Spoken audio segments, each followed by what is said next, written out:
and welcome to The Sanctuary, a safe space to speak from the heart. I'm your host, Israel, and my guest today is Abady Alzahrani, the owner of House of Eight Dance Studio in downtown Halifax. Thanks so much for coming to The Sanctuary. Thank you for having me. Yeah, I'll just start with it. Like, the videos on Instagram, always, like, I watch them every day, and it's like, you guys put them every day. Before we get to the videos on Instagram, let's rewind a bit. How did you get into dancing? How did I get into dancing? I would say like maybe about 10 or so years ago, I was kind of in a rut, like physically, like I needed some outlet. I used to do taekwondo, I did tennis, I kind of played a lot of different like sports, I guess. And then dance was always something I've always wanted to do and explore. But growing up in the Middle East, it wasn't really a thing that I could do over there. But I would always like watch videos on TV and like watch shows like Studying the Dance and all these movies. And then when I moved to Canada in 2008, about a year or so later, I decided to take a dance class for the first time. And both because it was something that I've always been interested in, but also I hated going to the gym or running or any of that stuff. And I need to be doing something active with my body, not just being like in school. And Yeah. I did it and fell completely in love, got obsessed, and it was like the best, I guess, best thing that ever happened to me. And kind of from there, just kept taking as many opportunities to dance as I can, both in Halifax and whenever I travel to other cities, and just kind of kept growing and growing as a dancer, and eventually started teaching, and here I am today. So, like, what style of dance was that first? Do you remember what style of dance that first dance lesson was? My first dance classes were hip hop. It was a hip hop class, and I kind of did modern and hip hop. Those were kind of the two styles, which are both very different. The styles I kind of started with, I definitely was more of a hip hop dancer to start. Um, but then after that, I quickly was like, let me jump into literally every style that I can find. I did like some contemporary, did some tap, jazz funk, heels, dance hall, literally any class I can get into that's at my schedule, I would try. What do you love about dancing now? I mean, how does it make you feel?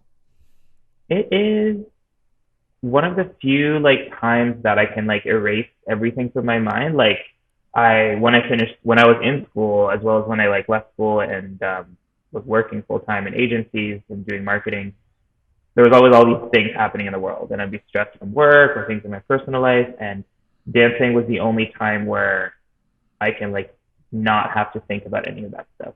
Because I find if I'm like reading or doing other activities, like my mind can still wander, and I would still Mm-hmm. like think about stresses. Like it was hard to tune it out. But when I'm dancing, like you have to be so focused, because Mm, if you're not focused, you're gonna like, oh, you're gonna miss a step, and then you're gonna lose it, and then it's like, it kind of goes from there. So it was a really great outlet to just like escape and focus on something. But then beyond that, it was one of the few ways that I can, in a way, be myself by not being mm, myself.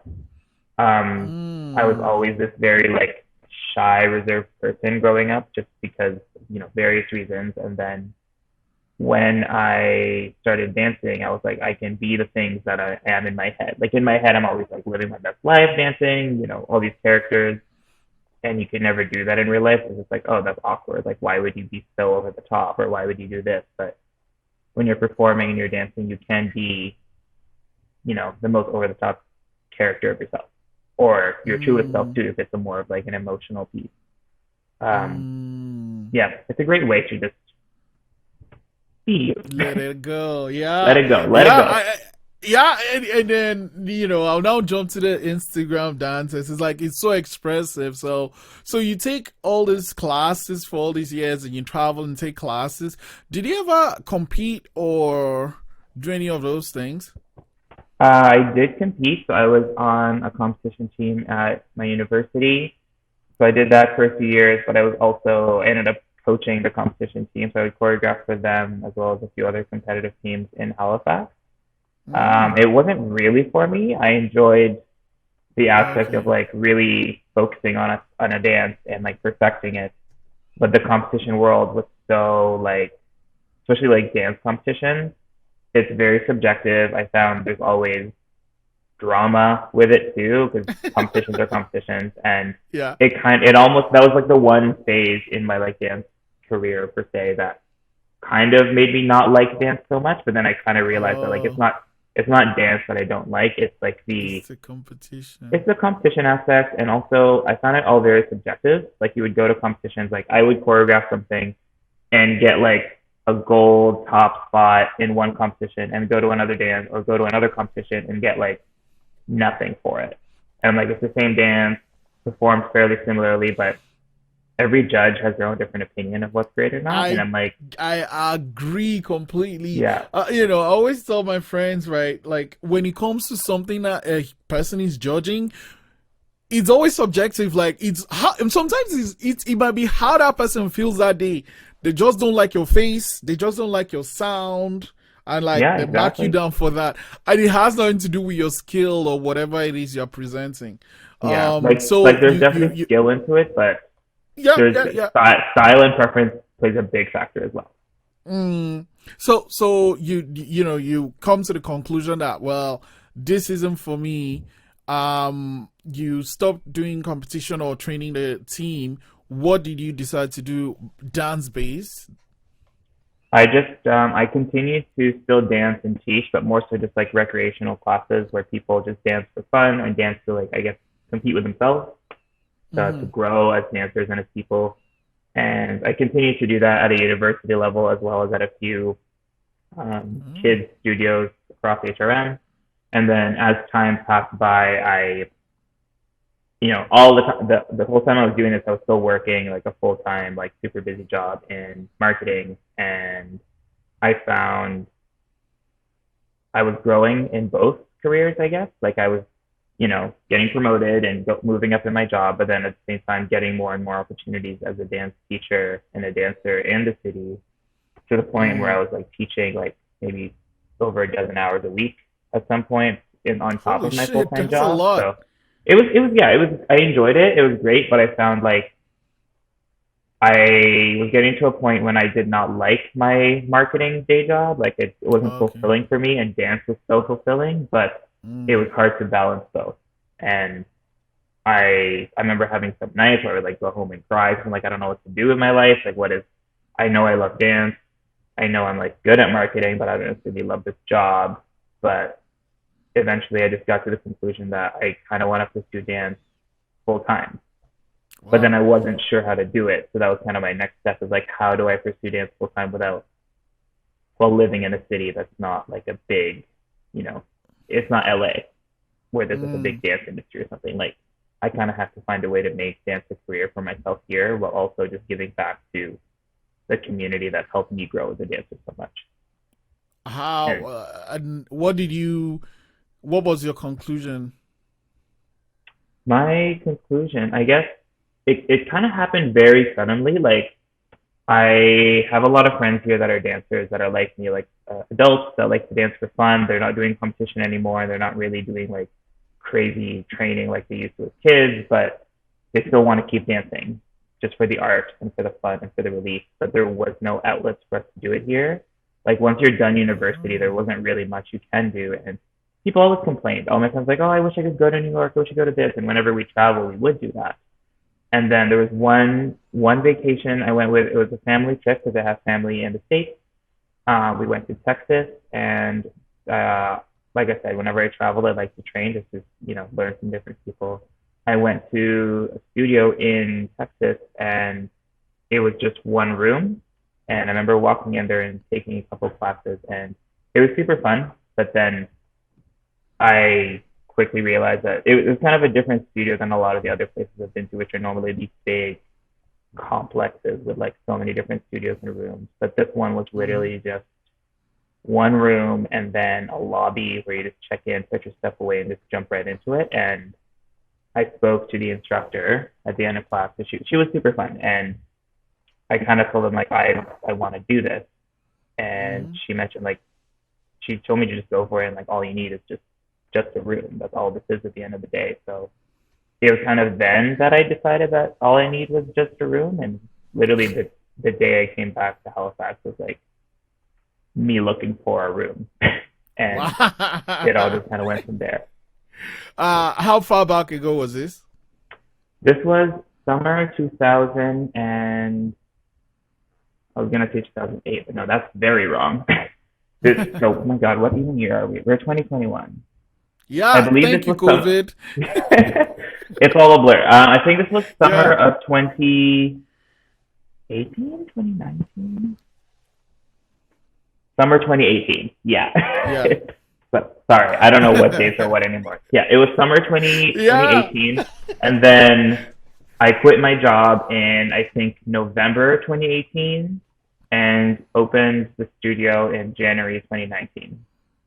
Mm, mm. So yeah, So, I it. mean, you got to a point where you know, well, you are good at the marketing job, but you were not you were not vibing there. But you love dancing. You've loved it for years and years and years. But you still have bills to pay. Was it ever scary to take that leap? Oh God, it was the most terrifying thing ever.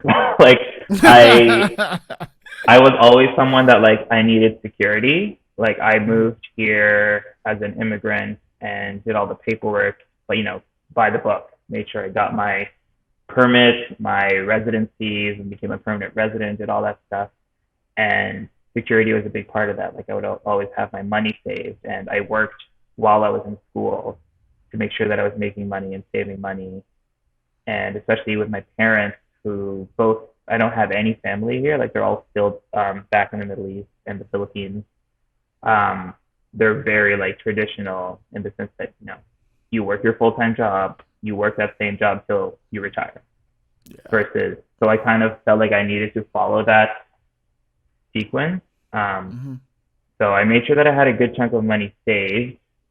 So when I did quit my job, I was like, okay, I have a little bit of a buffer to get me started. And fortunately for myself, like my mom she was very supportive of my decision, which, was a bit of a surprise to me because she was very like, I don't think she still understands what I do as like a dancer or like a dance studio owner, but she was like, if this is what you want, I'll support you. And she did like help me financially for the couple months there where it was a bit rough to get started. Hmm.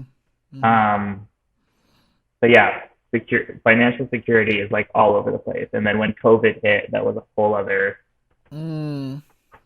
I don't know how I made it this far, but we made it. So I remember, I'm seeing these really awesome videos on Instagram. Like, this is a fun place. It seems everybody that's in the video is really having a nice time. And one thing I noticed was like there were different skill levels, right?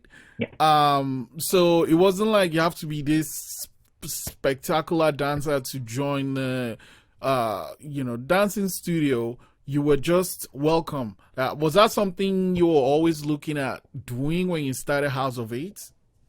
yes, that was always a goal of mine. Like as I grew as a dancer, I definitely wanted to make sure that we have classes that were challenging for people that were experienced and wanted to be pushed. Like people like myself and a lot of my friends that would consider themselves more like, intermediate and advanced dancers. But I also know that when I started dancing, I wanted to make sure that there were classes and there was a space for people like myself way, way back in the day when I first started dancing, when I just signed up because I really wanted to do it. I had no experience. I didn't train as like a 5-year-old kid doing ballet for like 10 years, like a lot of children here. I just kind of jumped into it as an adult in Mm, university. And I wanted to make sure that if there were other people like me that wanted to jump into it as, a grown up, can do that. And yeah. fortunately, like we have a very mixed number of people here. Like there's people here that didn't start dancing until they were like in their 20s or 30s or even later. Like it's been really great seeing so many different journeys. Um, Dancing here, there are people that have never danced before, and they've been with us from like the month we opened, and right now they're taking like all of our like advanced classes, and they're killing it. They're doing so great, and it's really like inspiring to see their growth just in the span of 2 years. And Mm, obviously just trying to make sure that there's been hiccups along the way, like everyone's perceptions of like what is a beginner class versus what an advanced class is very like personal. So we've done a lot of Mm. adjusting over the last 2 years to kind of determine what each style and level should be to make sure that we can accommodate people, because there were definitely days where we thought a beginner class was this, but then an actual beginner would take it into like, oh my god, there's nothing beginner going on in this class. So, so that was really good for us to like see that and learn like, okay, we need to be a lot more specific about what each level entails to make sure that we Yeah. continue to be accommodating for all levels of experience. Mm-hmm. Mm-hmm. Something I haven't talked about actually yet is, you came to Canada, started dancing, and then you go from dancing in studios to actually becoming a teacher. How did that evolution happening from student to teacher? It kind of happened on a little bit of a whim. Like a few years into dancing, as many dancers do, you just end up naturally, well, not many, but like a number of dancers, they just kind of like to vibe on their own, like dance at home and come up with your own choreography and your own movement and your own style. And I remember there was one year where I was with a group of friends, and they were like in the university that I used to dance with. They were asking like, oh, we don't have anyone. We're trying to look for someone to teach this hip hop class over the summer, and there was nobody available because it was like the summer, which is always a weird time to find new people. And I happened to be sitting there, and I kind of was like, can I do it? And they all kind of looked at me. They're like, this guy's only been dancing for a few years. Like, I don't know, but I've also trained more than like an average person of my age in that span of 2 years. So it was like Mm-hmm. a very packed 2 years. So they decided to give me a chance. We did like a test class. It went really well, and then I started teaching, and eventually like my classes at the university started becoming some of the most popular dance classes they have, and it was really great. Like, I loved it so much. It was kind of like the highlight of my week, Mm. and people seemed to like it. So it was really good way for me to build a network. And Yeah. luckily, like so many of the people that I did teach from my very first class years and years ago still dance with Mm. me here at House of Apes right now. So they kind of followed me all along these years. That is great. That is great. It means what I say retention of customers, clients, dancers, whatever it is. There's something about you that's particular to you that this set of people like, and it's like wherever you go, we'll find you. So it's you always cool to have that, and you came back. You found this. How was how you come back from this trip from Texas, and you're like, okay, I just need to find this one room. What was the process for finding this one room? How did you know when you found that space, and what followed after that? The process was, you start by looking online, just like everything, but then you find out there's not real estate, or this kind of space isn't really something you find online that easily. So our very first space was actually technically not our own space. It was just like almost a bit of a sublet, and a rental from another space in the city. We rented Mm, there for not even 6 months, mm, and it was a bit small. Like, it wasn't really like the space that I wanted for us, but it was kind of a space for me to like test the waters and see how things feel to get mm-hmm. started. And Yeah. very fortunately, things kind of grew very quickly to the point where a lot of our classes were very full in that small space. And there were so many things I wanted to do. Like, I wanted more studio time. I wanted to have larger classes. Um, you know, just better facilities to the best of what we can. So Mm, that same summer of 2019, I stumbled onto this other space, literally just a block away from this one, and moved into there. We were there for about another 6 to 8 months, and it was a great place to be. But we had a lot of issues, unfortunately, with the building, just because it is a bit of an older building, so noise travels.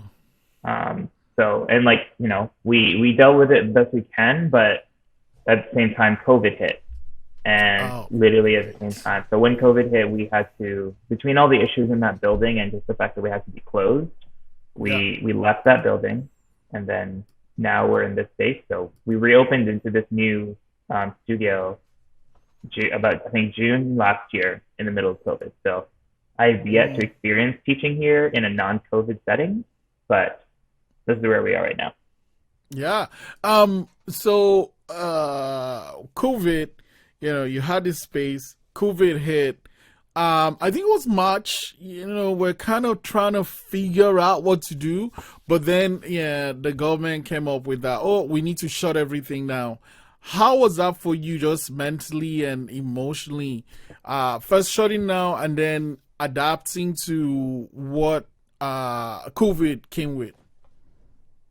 Um, it was like a very weird time, but like it's obviously weird for everyone. I think obviously like most other places we kind of just took time off to just figure things out and see what's happening and just kind of mentally adjust to the world that was going on. And then we slowly switched to doing online classes. So we did the Zoom thing, we did, virtual classes for a couple months, and those were okay.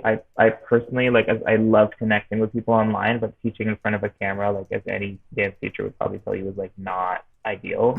It's so different. You don't get Mm. to feel the energy the same way, but it was Yes, still fun. yes, yes. It was a halfway solution.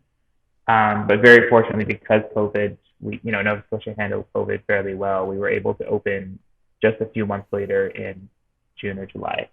Um, Mm. and then in which case, obviously, capacities and like masks and all these things were, hindering, but people wanted so badly to just dance. Like the week we opened, everything was so full because everyone was like, "Oh my god, I need to get out of the house. I can't wait to dance again. I don't care that we have to be, masked or distanced and all this stuff. They just wanted to dance." Mm-hmm. So it was good. And honestly, this is kind of weird, but I almost am thankful for that time off. Obviously, it's not the greatest financially or in terms of like people suffering in many places, but it was what I was going go go go for the entire year and a half that we opened. That was the first time that Mm. I had time to just like sit back and reflect and learn again. Like I took that time to read more about different ways to improve the business in the studio and be a better teacher and leader. Took some courses. I'm still taking courses, and I feel like doing that stuff has helped me and the studio a lot to survive, but Mm. also grow in this time. I feel like Yeah. if COVID didn't force us to pause, I would have never really been forced to pause and do this stuff. Mm. So, Mm. so I positives did come completely out of on. it. Yeah, no, exactly. I completely understand because like videos were coming up like a lot every day. Here's one for you I've not asked yet. It just hit me now. Like when it comes to choreography, which comes first, like the dance or the music? Like do you be like you listen to this song like okay, I can do this dance to it, or do you go, this is this dance and this is the song I want to go with it? I think it's different for everyone. For me personally, and for most people that I know, it's definitely the music. Like I'm always listening to music, and when it hits, it hits. Like if the song, and you never know. Sometimes I'll just be like listening to music while I'm cooking or like in the shower, Mm. and the song will come on the playlist and be like, oh, no. And like you just naturally vibe with it, and it feels right, and then that's kind of Yeah. I have a playlist of songs that like as soon as I feel like it's for me and my style, I add it to a playlist. And so Mm. when the time comes that I do need to choreograph and teach, I just kind of go back to this playlist and see which one I'm vibing with like in that moment. Mm. So I it's like very much like a music led process. yeah, and like now you found the song. How do you now create the choreography? Do you have a process for that? And do you name your dances or? I like it depends if I'm choreographing for like a piece versus just like a class combo for like the drop-in class that we do. For the most part, just because drop-in classes is what we teach on a weekly basis, is you just kind of listen to it and just see what section of the song feels really good to you, where you like how it starts and ends for like this like 30 to 50 second segment, and then Mm-hmm. from there you just there's always like a certain move that like for whatever reason gets stuck in your head to start, and I usually Mm. just like pick that section and then just build from there, either working backwards or working forwards from this like, oh, on this word, I know I want to do this. And Okay. that's kind of where it starts. And then I kind of just work around that. Oh. Yeah. But Yeah. Because I always wonder. Okay. What's the thing about counting to 8? Like, what's that about? I mean, I am like a terrible counter. It is one of my worst traits as a dancer and teacher. But I am, it really depends on the song. I teach by like sound effects and like musicality and stuff like that, which works thankfully. But it's just that's how music and convention works. You just kind of most music today is built on like an 8 count where it just repeats every 4 or 8 depending how fast you're counting. And that's actually where the name of our studio came from. It's just House of 8 because there's lots of 8 counts that happen in this room. Yeah. Non-counted, none of them counted by myself, but they do happen. And one so I always saw House of Eights videos on Instagram. I love it. And then I think it wasn't last year, it was maybe the year before, down at the not really the water, well, kind of the waterfront ish. There was this like event that House of Eights had, and like everyone came to dance. And I don't know if you could recall this. It was like right at the waterfront, and every couple of minutes a song would change, and then some people would clear the stage, and then Yeah. some people would dance. It was so great to see. But one thing that really stood out for me was that there was a lot of South Korean songs, and almost everybody was singing along to these songs. I'm like, wait, what is going on? How did South Korean songs start to get so popular with dancers? Like so K-pop is K-pop, definitely yes, yeah. yes, yes, yes. K-pop is definitely like a big thing in just the general, I guess pop music. Especially with the younger people right now. It's like definitely one of our more popular classes, or at least especially back then, it was definitely some of our most popular. It's dances to music videos. It's like BTS or Blackpink or any of these artists, like they would have all their music videos have such like intricate, crazy, super fun choreography, and everyone just likes to learn them. They'll learn them from the music video, and then they perform it together.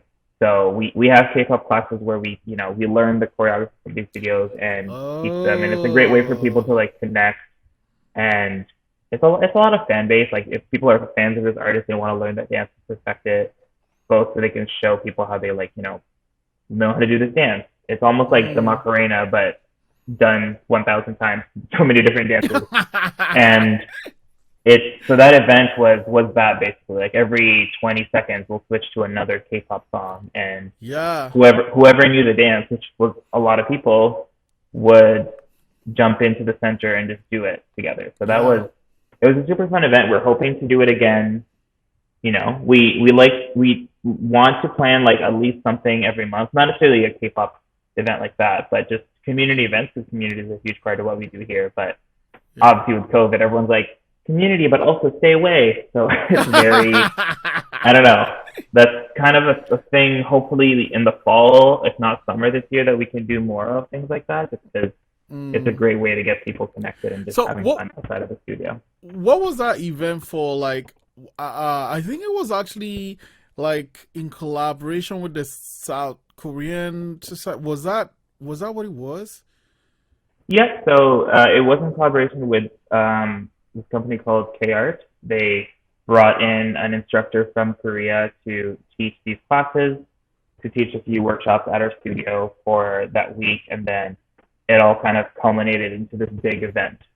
So that Oh was really yeah. fun, and It it was a was great way so to it like was have her visit as so much well. fun. Yeah, it was so much fun. I remember seeing it, like, it's right at the waterfront. It was like, oh man, COVID really messed a lot of things up. I know. We also had a showcase that we were supposed to do last year that was, you know, at the Alderney Theater, and that of course got canceled. So a lot of dancers, like we have drop-in classes, but we also have like a courses and training programs where people can like commit and like work on larger performance pieces. Mm. And they were supposed to have a show, and unfortunately that had to get canceled. But this year we're still doing it, but we're doing a virtual showcase, so that's actually going to be announced very soon. Oh, nice.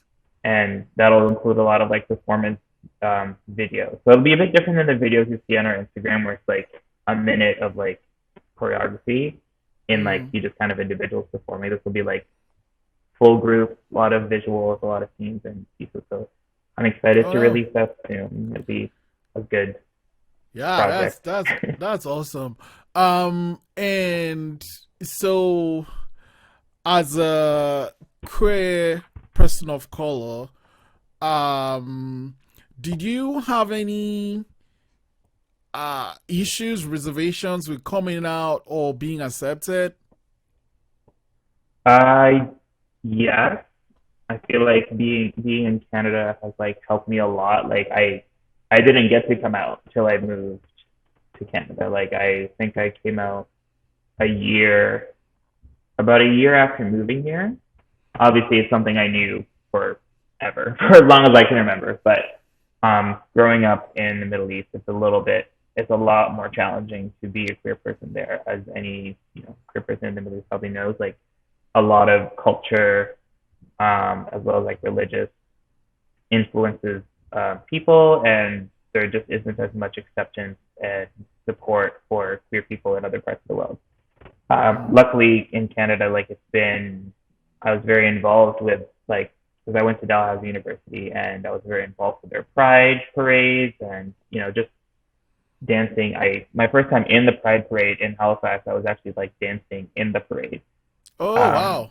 so that was really fun and like a very like emotional experience to like Mm. be walking and like being so free in front of thousands of people, especially seeing older people. Like it's there's always this perception when you're like a young gay kid that's like, oh, the older people won't accept you, but it's like younger people you might have a better chance with. So it's kind of cool being in a city in a province where there's obviously there are still some issues. I'm not going to deny that, but for the most part, it's been at least for myself as like a queer person of color here that I've been very embraced and supported in every way.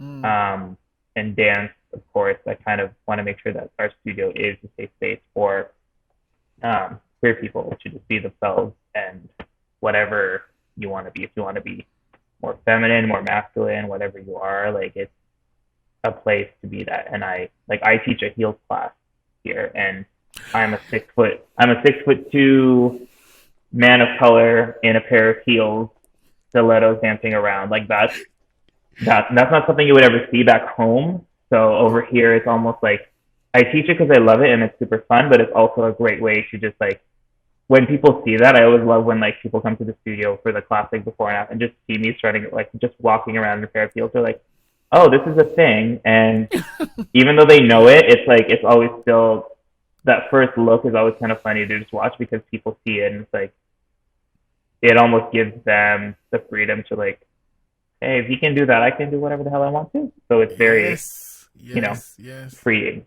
to do that here. Yeah.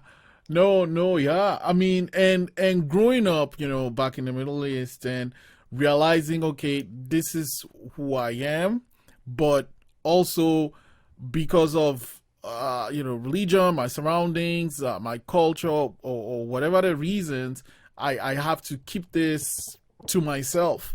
How difficult was that, and how did you deal with it?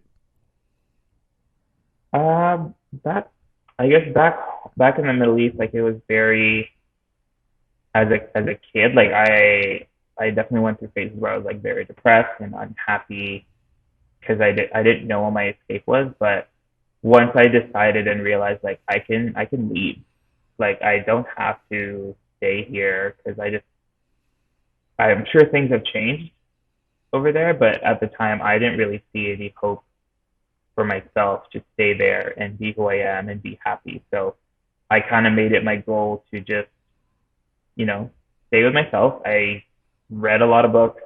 I just kind of play video games. I was very much a loner as a kid, which is the complete opposite of now. Now I'm like always wanting to hang out with people and be with people, but back then I would keep to myself because I never wanted to make friends. Like anyone that was in my high school, they're like, oh, he doesn't talk to other people, and that's Mm, because like not that I was being like a bitch or anything. I was so scared of making friends mm, because I'm like, if I made friends, they might realize that I'm gay or might discover it, and then I'll be caught, and then I'll be punished, or worse. So I very much kept to myself, and at the same time, I read a lot of books.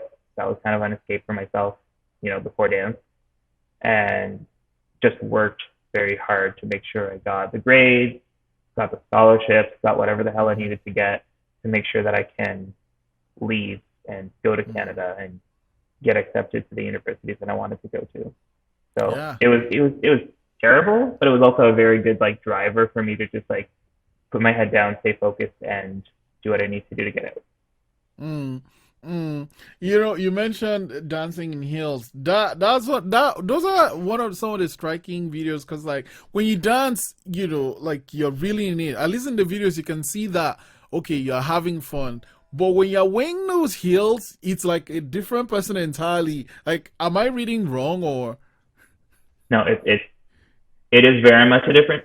I don't want to say a different person. It's like almost like a heightened version of who I am in real life. Yeah, And I feel like a lot yeah. of people, like heels is probably one of our most popular styles in classes here because it's so like empowering to put on something that even for women that is deemed as like, oh, that's like a sexual object or something that like, you know, is often perceived as like something that is more sexy or like not even slutty, but just something that is almost a little bit taboo per se. Mm-hmm. And but when you wear it and like you own it and you walk around and just kind of feel your body, love yourself, and some of the moves are very like oh my god, but like that's kind of what makes it super fun is because you can do that in front of a room of like 20 or whatever other people and they're all screaming for Mm-hmm. you Yeah. and there's not many places where you can do that, where you can be, a human, a very sexual being, and just be free and not be judged for it. I feel like Mm. if I did any of the stuff I would do in half of my classes in like in a regular setting, it's like, what is going on here? Like, what are they doing? Like, Yeah. there's a lot of like looks Yeah. and judgment, but like in a heels class, you can do those things and be celebrated Mm. for it. Yeah. Um, Is there a safe way to do, like, I mean, because it's heels first off, you're standing where, but like you're doing these really intricate, really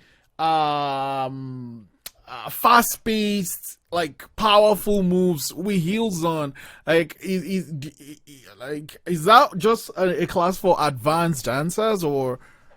No, like I mean, like we definitely have classes for advanced heels dances, but it's there is a lot of technique behind it. I feel like people don't realize that heels. It is a shoe. At the end of the day, it is just a shoe, but you are, on your toes, Yeah. balancing on this little stick. It's a stiletto, Yeah. um, and so there is a way to like hold your body and hold your weight and balance yourself so like Oh. we have like beginner classes for heels that really focus on literally at every heels class we would walk. We would go across the room, line up, and just walk down the room. We'll teach how to walk. Because sometimes walking in heels can be some of the hardest things for people to do. Even more experienced dancers, like you tell them to do a slow walk, and they'll all start like wobbling like Bambi. Yeah. Um, Yeah. so Yeah. yeah, there's a lot of technique behind it. So because before you can start doing the crazy stuff and like turning and like all these fast intricate movement, like you need to know how to keep your balance and how to walk. Mm. And because once all that's done, the rest is just performance and choreography and just living in it. Mm, mm. Oh, so you say you have drop-in classes, but I'm like I go on the website or Instagram, like I like this, I want to do it. What do I do? Uh, we so there's two ways people get started here. Most people they come here for the drop-in classes, so they're super convenient. You can kind of just jump in anytime. There's no like set start or set finish. You get a membership or a punch card, and then you just go on our website, buy a drop-in pass or membership, and book your spot. So it's very easy to do, and then you come in, someone will show you around, and you just kind of jump right into the class. Obviously, pick the level that's appropriate for you. So if you're a dance before, we always say start with the level 1 beginner classes, just so you don't get too overwhelmed. There's always going to be a bit of a challenge. But we also, what's been really popular recently is over the past 2 months, we've been doing these intro to dance courses is what we're calling them. So it's like 4 weeks where you just jump in, you'll learn the most basic thing, like counting to 8. Maybe I should take the course myself. Yeah. And very small, simple things that apply to like any style of dance. So it's a really great, like almost like a foundation before doing drop-ins or while doing drop-ins, just to make sure it's a better, easier experience for you to take drop-in classes. But basically, like, it's all on our website, houseofbase.com. Go in, sign up. We're very like digital. I hate paper. I hate paper with a passion. So trying to keep everything virtual, at least from a registration perspective, has been, really great for us. It helps us grow without having to do too much paperwork on our end. Yeah. Do you have other instructors at House of Eight? Sorry, what was that? Do you have other instructors at House of Eight? Yes. So we have about a dozen instructors. Some that are, well, more than that if you consider like rotating instructors. We have people that teach 1 or 2 classes a week. We have teachers that teach almost like 10 classes a week here. They're all like so different and incredible and just so great at what they do.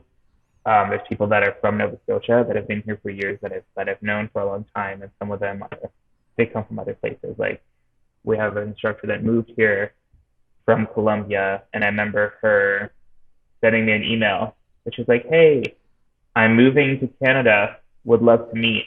And like I did not know who she was. She kind of just came out of nowhere and sent me her resume, and I was like, "Oh my god." And then we met up, and she's been like such a great instructor at the studio. Everyone loved her, and just like a really great friend of mine. And we have like so many other people like that who just found us and have become part of the family that we have here. And they're all different. Everyone's so great in their own way. People come to my classes, people go to their classes, and we're hoping to grow over time, get more teachers. Obviously, right now we just have the 1 room here, so in time I would like to grow to have more than 1 room or studio space just so we can accommodate more classes, more teachers, and more styles. But goal number 1 is survive COVID, and then we'll go from there.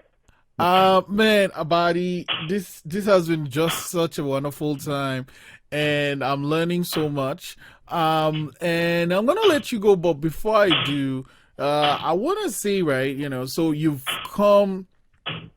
moved, followed your passion, built this business.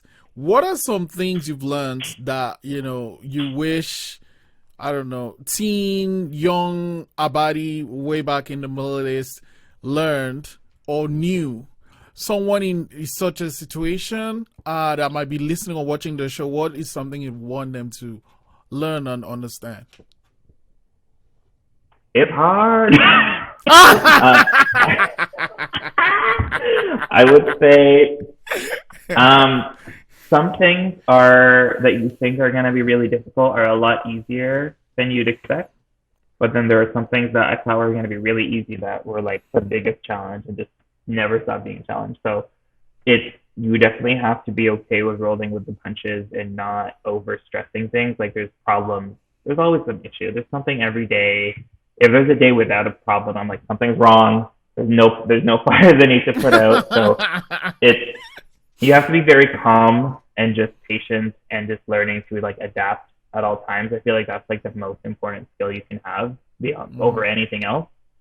Other than that, I would say just, communicate with people and just appreciate the people around you, be patient with them. And I guess third is learn about money.